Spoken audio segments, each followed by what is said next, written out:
Okay. So everybody, let's start. So Dominique asked that we start with a video. I'm not tracking. I have it flown in from Iceland.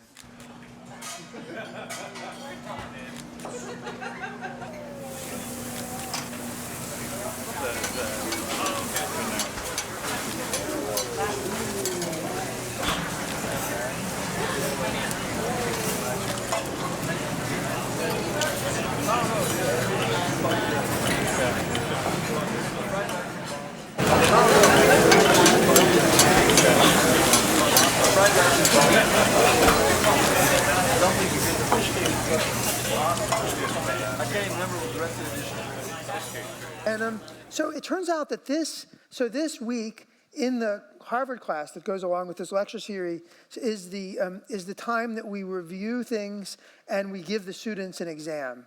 And since this is a lecture series, then it seemed unfair to give you an exam. But I thought that it should only be fair if you feel a little taste of this as well. And that's the point of what I'm going to do. So just to review, so this is week number 7, time flies. So week number 1, we talked about food components. Week number 2, we had Harold McGee and Dave Arnold, and we talked about energy calorimetry and bonds. And in particular, and this will be relevant today when Dominique speaks about one of her recipes. So Dave Arnold showed us, and this is just a picture of him, he showed it on the stage here, how dramatically the texture of an egg changes when you heat it by just an extraordinarily small amount. So from 60 degrees to around 70 degrees, every degree there's a change in temperature of the egg. And Dave told us that his favorite texture was the 64-degree egg. And for those of you who are here, you know that. You laugh, but you really can tell the difference between a 63-degree egg and a 65-degree egg. And I believe that Dominique and Chris are going to show us something about the 64-degree egg. See? And it can't be 63 degrees. Nope, not 65 degrees. It doesn't work. It has to be 64 degrees, which is, anyway, one of our messages here. So then the next week we talked about phase transitions. And Joanne told us about sugar. Then the next week we talked about elasticity, and there was this wonderful food truck outside, and Mark told us about gluten-free pasta. And then the next week we talked about gelation, spherification, and diffusion, and Bill Yassies came and made explosions for us of various types. And then last week we had heat transfer, and Enrique Rivera came, and he made chocolate on this stage, and we talked about chocolate. And that's basically a review. Now, there was a version of these slides that I neglected to upload on my computer in which every week came with an equation, because you'll remember that every week we have an equation, and I was going to make you clap, mainly to impress Dominique and Chris that everyone here claps when they see an equation, but the equations didn't show up in my slides, so you just have to imagine them. So if you go look up how to temper chocolate, you will find out that you can't just cool it down, heat it up, and then cool it down to 31 degrees. If you do that, it doesn't work very well. That's not what's recommended, and everyone should go home and contemplate why that is. I'm not going to tell you right now. Okay, so instead, I'm going to remind you about the 64-degree egg. And I just want to tell you one thing as a sneak peek into Dominique and Chris's lecture, just as an element of review, and then I'm going to turn it over to them. So it turns out that in the middle of this lecture, there are going to be lots of things in this lecture, but one of the things that's going to play a prominent role, and if I say something wrong, you guys at any moment should yell at me. This is supposed to be informal. I don't want to yell at you. Well, you can tell me to stop. So one of the things that will play a prominent role in this lecture is this, the dehydrator. How many of you own a dehydrator? How many of you want to own a dehydrator? That's pretty good. Okay, so dehydrators are really cool, actually. And inside of a dehydrator, there are all of the physical concepts that we just talked about as a review for this class. You just have to think about what's going on inside of a dehydrator. And Dominique and Chris are going to show you amazing things that go on inside of a dehydrator, but we'll get to that in a minute. So as my sort of silly warm-up to them, I just wanted to show you a recipe that I found on the web for dehydrating meat, just so you can look at it and contemplate it. So this is unsophisticated. So this is what it says to do. It says, select beef, cut off the fat, and cut into thin slices. So you have to cut off the fat. If you don't cut off the fat, it doesn't work as well. And an interesting question, it's a scientific question for you all to contemplate when I tell you how this thing works, is why do you have to cut off the fat? What changes when you cut off the fat? So then you're told to marinate the meat and cut it into very thin slices. You have to cut it into thin slices. And then what you do is you dehydrate the meat. And you dehydrate it at a temperature of about 170 degrees Fahrenheit, which is about 50 degrees Celsius, and you're supposed to do it between 2 and 6 hours. Now, does the meat cook at a temperature of 50 degrees Celsius? No, it doesn't cook. It's below the temperature at which the transitions that cause meat to cook occur. So why do you heat it? So you heat it. So one of the reasons you heat it is to evaporate water more quickly. Another reason you heat it is that this is a range of temperatures where you kill bacteria, which is good if you're dehydrating meat. And then what happens is you're supposed to let it sit for 2 to 6 hours. And the recipe that I looked at said, well, we don't really know how long. You should just look at it and see when it dries out. So scientifically, though, it's a very interesting thing how long you're supposed to wait. Because what has to happen is that the water in the meat has to basically evaporate away. And so this is a question of how long does it take for the water to evaporate away. And the physical process that dictates that is called diffusion. It's the same process that we talked about several weeks ago here. And just as one simple thought experiment, which we could have done the experiment right now, but we're not, to have in front of you, if you take a drop of coffee, and you put it on the table and you let it sit, then what happens is that the liquid evaporates, and at the end you're left with a ring of coffee around the edge. And that ring occurs because of the evaporation, which leads to very interesting phenomena, which I could go on about at length. But instead, I'm going to stop now. That's enough. I'd like to welcome Dominique and Chris, and we're really just so happy you guys are here to share your ideas with us. And so let's clap. Yeah. And we're going to start, before I turn, I'm going to start with one more movie.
That looks pretty good. Looking good to me too, Chef. I want to go there. Well, good evening. My name is Dominique Crenn. This is my chef de cuisine, Chris Bredom. The reason why he's here is not because he want to be here, it's because he used to live here, so he wanted to come back on a free trip to Boston. Just kidding. Well, you saw this video, and so this is what we do at Atelier Crenn. So what we're going to talk about today is a little bit of history about how Atelier Crenn came alive, or to fruition, and then kind of the idea about what Atelier Crenn is about. And it's about obviously understanding taste and flavor, and also bringing the memories, this aspect of memories, into the creativity of the food. So we opened Atelier Crenn in 2011. 4 years now. You were a baby. The reason why I wanted to open Atelier Crenn, there was a lot of reasons. The number one reason is in 2009, I almost lost my life, and I was very close, obviously, to die. And then I realized that life is too short, and you need to really follow your dream and do the things that you think are good to be done by you, and just maybe to have a platform to just realize your vision. And we can go through life and go to school and work for a company or whatever, and be happy. But I was not happy, and I wanted to do something that had a meaning, and not just a meaning for me, but a meaning for a team that I wanted to create around it. And also, it was also a part of it was also an homage to my dad that also taught me so much about the world and diversity and art and people and politics and a community, and it's about community. So in 2011, I opened Atelier Crenn, and Atelier means workshop in French, and Crenn is, I guess it's my last name. It's also the last name of my dad. My dad used to be a politician, but he also used to be a painter. And he used to have this workshop called Atelier Papa Crenn. And when you walk into the restaurant, you can see painting all over the place, so of his artwork. So the idea was really to open something like not just a restaurant, a place where people come together and try to create something that is more than just food, I'm still a kid. I'm sure you're kids, Yeah. right?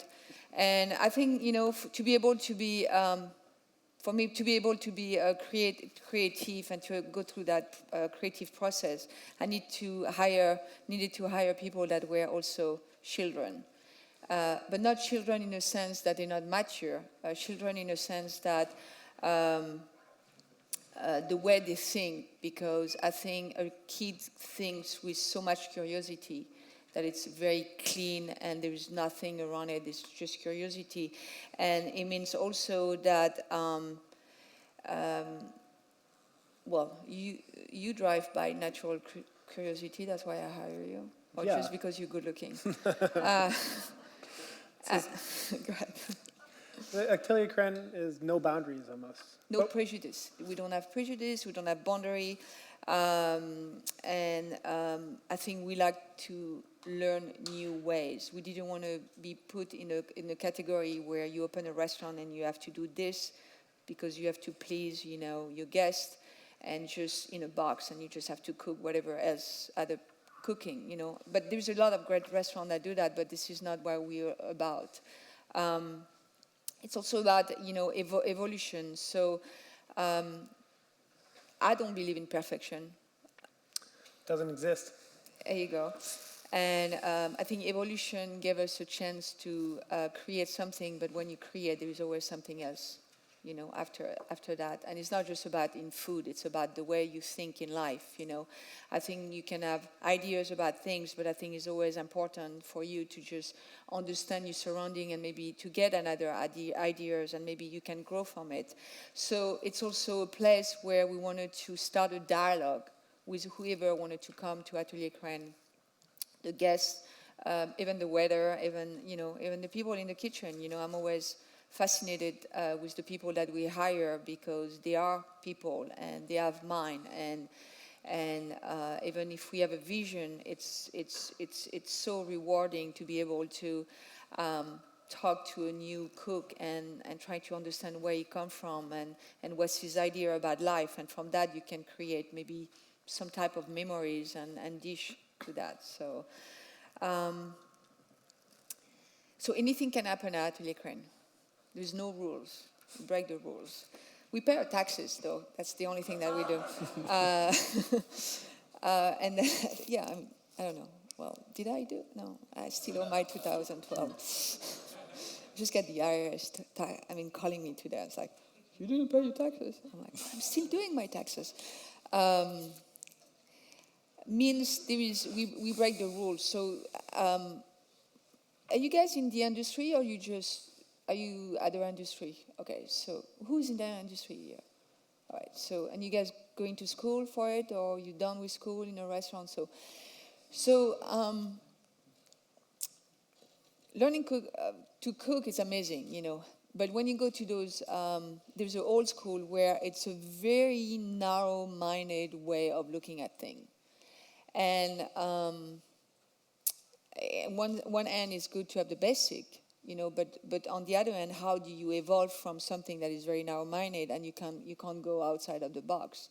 And I think probably before Ferran came around, you never see any restaurant kind of being very creative and thinking outside of the box. So I think that cooking is an art, and people can argue. I don't know, maybe you guys can argue with that. So it's kind of like getting in a way, like before it was, you can have a menu and it can go from, I don't know, from winter to summer, and you still have the same vegetable, and you still have, okay.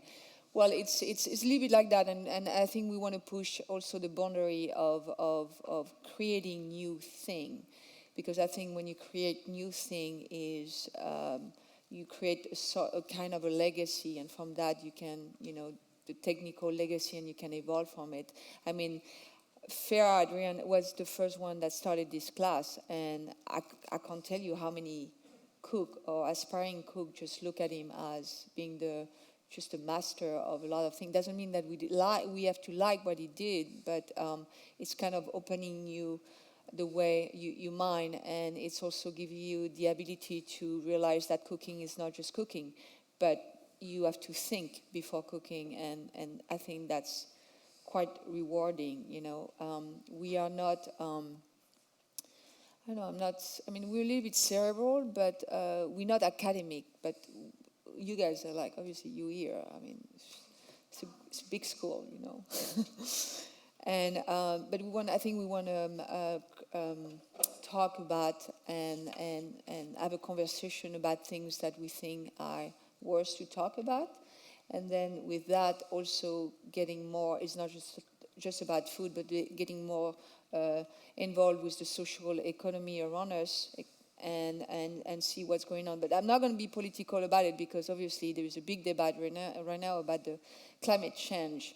And I'm just going to say one thing, that as far as the food industry is probably the number one food industry in the United States, but all over the world. And, as chef, we have the responsibility to also look at that. And everything we do, we need to really be thoughtful. So, a lot of people look at a restaurant and they will think, it's like, what are they doing? What kind of food is that? There is no steak or fries, or this is something that we don't understand. Well, it's kind of another way of cooking. And I think what's important to us is, the main thing that is very important to us is to understand taste and flavor. But I think a lot of people, use that word taste because it's been used in a lot of language in one way of like it's taste, but it's also flavor, and it's not. So it's two different things. So I think the sense of taste, like you say, is triggered by the reaction inside of your mouth, with the tongue, and it's one of the senses. I will say that, and the flavor is definitely a combination of odor and taste. So that's what that's what our basic is with Atelier Crenn when we create a dish, is the taste and flavor are very, very important. I'm saying this because a lot of people categorize our type of restaurant as being molecular gastronomy cuisine. I'm not crazy about that term, but molecular gastronomy cuisine, usually, like when people use that term, is they're very innovative and the taste doesn't taste anything. And this is not what we are about. And by the way, molecular, when you cook anything, it's molecular. When you boil some water, it's molecular, right? It's molecular cooking. So I just want to put that in the air, that it's just, I think there is a misunderstanding about this.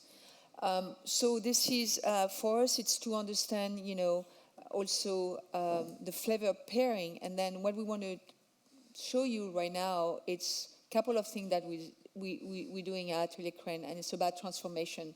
One is transform a carrot to a carrot jerky, and the next one will be an egg.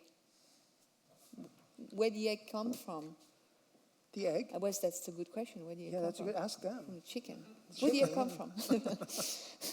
And the egg is transformed to an egg sheet without nothing else, just egg, and pliable and walkable. So, Which do you want first? do you want to do the egg first? Sure.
This is a 64-degree egg yolk puree. That's what that is right there.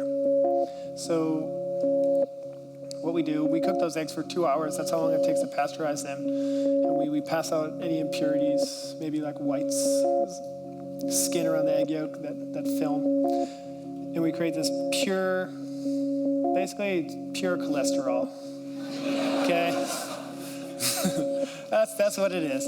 And right now, we're vacuuming out all the air. So once this happens, it becomes very clear. That's a pretty unique trait about this, about 64-degree eggs. The yolk, it actually cooks very translucent, which makes it really, really great.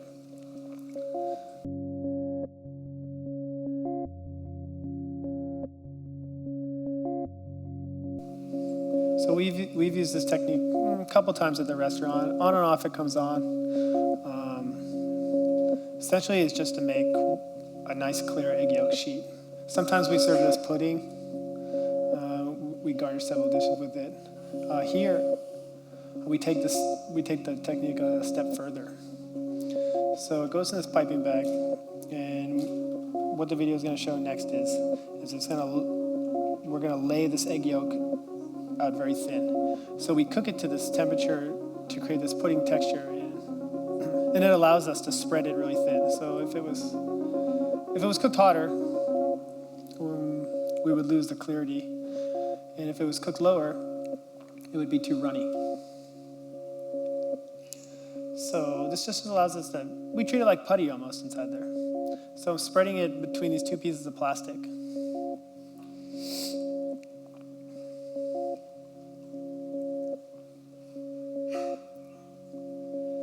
So this is part of a recipe, so we're weighing it out. So we calculated that maybe, I think it's 50 grams or 55 grams. Spreads out to the thickness of the sheet that we want.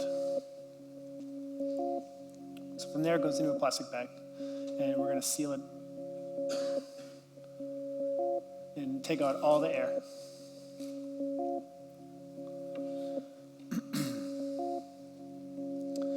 The air is already taken out of the egg yolk mixture, but that's just to clear the bag from air. And this is where we roll it. So this is what really makes this technique pretty unique. It really takes the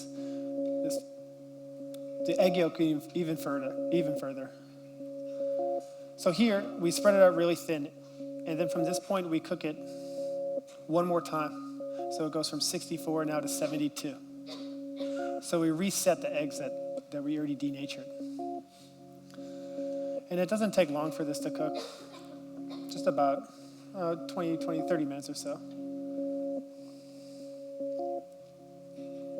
And you'll see, I can peel this right off the plastic. And from this point, we did many applications. We've rolled beef in it, which one of the videos showed a dish actually. And we've created pasta, noodles. We get this nice clear glass egg yolk sheet. Which tastes great. It's pliable. Yeah, it tastes like an egg. Yeah. Yeah, and basically, an egg and salt, okay? And it's gluten-free too. Yeah, there you go. There's some gluten-free noodles right there. Exactly.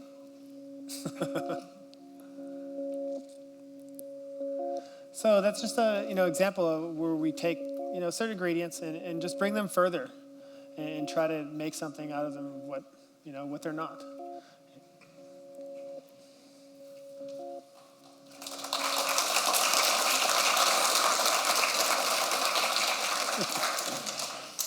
He's a good speaker. So let's do the next one, which is, and I would like to get also the. I think it's also important to talk about the level of responsibility we take at the restaurant, about organic sugar. Yeah.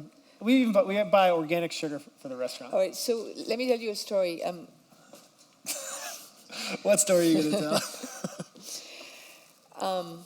So we try, and we are a sustainable restaurant, but we take this further than that. So when I hired Chris, and I thought you were very happy when I told you that. I say, it's not just about us using everything sustainable and organic and all that, but anybody that we are feeding needs to also eat organic and good food. And so we go further than that, which is everything is it's basically organic. So I think we have one of the best employee meal in the city, I would say.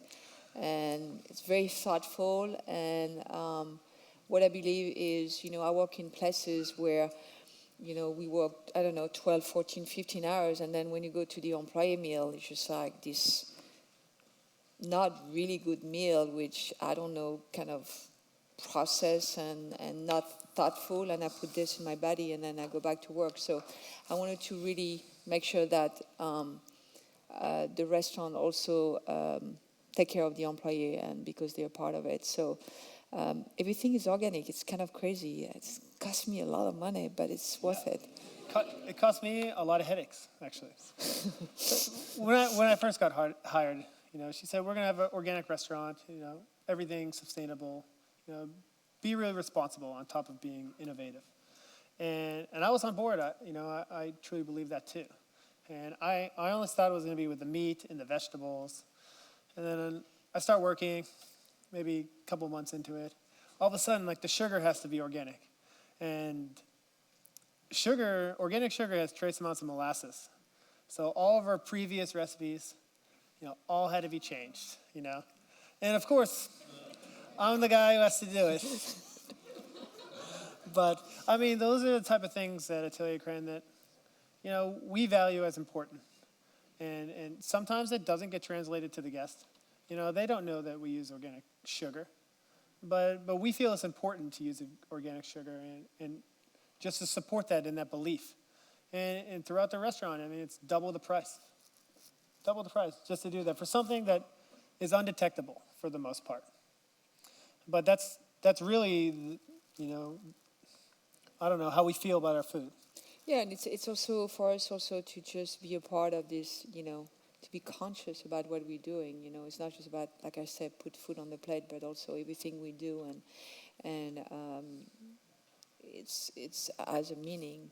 And I hope I can when we finish this this lecture, I hope that you can maybe have a sense of maybe an act of transformation with yourself and your surrounding, and maybe that maybe help you to think about maybe do things maybe differently. So the carrot used to be refined sugar. We don't like refined sugar. No, we don't use it at all. So so we're gonna show you how we came up with. Oh, so the way that we came up with it is like, I think when I interviewed, what was that? We were having coffee at 4 Barrel. Mm-hmm. It's very good. It's a very good coffee shop in San Francisco if you want to ever come to San Francisco. And then we were just thinking about, so Chris has a great pedigree and he has a great background, and obviously you're from here, Boston. And then he worked in Chicago, which is very much, I think most of the food there's a lot of meat and things like that. And I mean, you work at Alina, which is a little bit different. And then you work at Benu in San Francisco. And then we were thinking about, I mean, vegetable are the new meat for me personally. I'm not a vegetarian, I'm not vegan, but I think that vegetables are amazing, and nobody really cares. Not a lot of people cares about it. So we're like talking about, doing a lot of things about vegetable. And obviously I'm not American, he is. And then the first thing that come out of his mouth is, let's make a jerky. I'm like, jerky? We were brainstorming, okay? So I'm like going on my iPhone, like, what's a jerky? I know, I mean, but I didn't grow up with it, and I thought, wow, yeah, vegetable jerky. Hey, boom. Okay, so let's try to work on this, and then so that's how the carrot came around, and Yeah, it took about a year. yeah, It still evolves, actually. yeah, it's still what it was, a year ago, and what it is now is totally different. Yeah. So Let's show the video. Yeah, let's show the video. Yeah. So that is a bath of calcium hydroxide. Basically, it's an alkaline solution. And we take organic carrots and we soak them in there for about 2 hours. So I think the process is nixtamalization. So used for masa. Usually do it to corn to make masa. This is a salt and sugar mixture. And just like, most jerkies, or some jerkies, they'll get cured, or we'll cure meat, fish, just to basically take out some of the moisture, and then to add seasoning as well. So the carrots get packed in this sugar mixture for 3 days. Now at the restaurant, we do cases at a time. This is just a small batch. So, and that's what's really interesting. All that liquid in there is from the carrots. So it draws out so much moisture, which was really surprising. First time we did this, we put them downstairs in like our dry storage area, and it was wrapped in plastic. And a couple days later, I went down there and looked at them, and it was filled up with water. It caught me by surprise. So that's what happens. The carrots become, very pliable, really denatured, and shrink by half the size almost. And also at that stage, they taste completely raw. They're crunchy, which is also interesting. So we cook them in a sugar solution, some spices, things like that. Try to infuse as much flavor as we can into them. That's the sugar right there.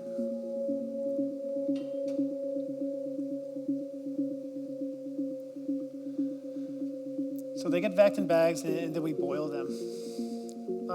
3 to 4 hours, till we try to overcook them as much as we can.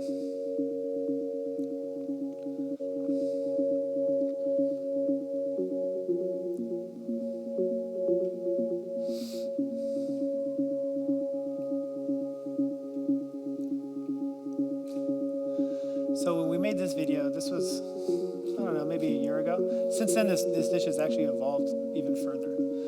So after this stage, before this stage, we actually brine them. We make a tea with ginger and orange, and we rehydrate the carrots with a brine, and then rinse them off and bag them.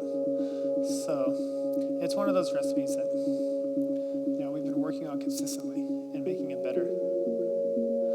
So here we have basically cured, brined, and boiled carrots. It takes about 3 days to get to this point. And then they go into the dehydrator for anywhere from, small ones will take 30 minutes and larger ones will dehydrate for 3 hours or so. And this is a solution, sugar solution made with cayenne. And we brush them and we glaze them.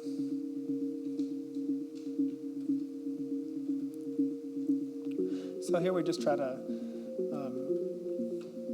basically give it some of the spicy flavors that jerky may have in traditional. And then we wrap it with an orange rind. So that orange rind has been cooked, seasoned.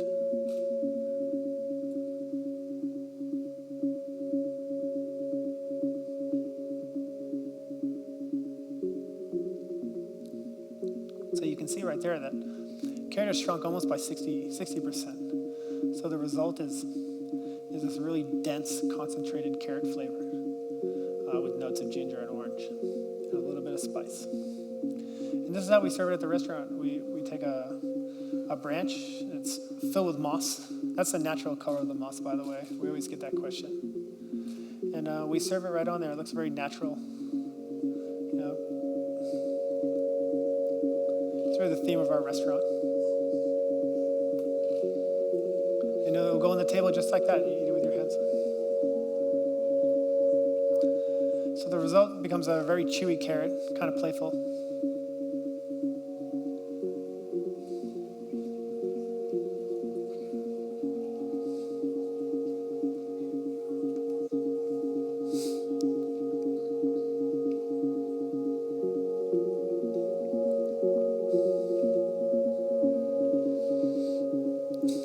Carrot jerky, chef. Amazing. What's the great thing is we've been doing that for I don't know, a year, and every time we look at the video or the process, we're just so excited about it, and that's what kind of drives us. So jerky is into your memories, right? Yeah, It's favorite all-time snack maybe, other than fruit roll-ups. Food roll. Well, maybe we should do something like that. What do you think? We could. It's not as interesting as... You grew up on jerky. I grew up on foie gras. That's amazing.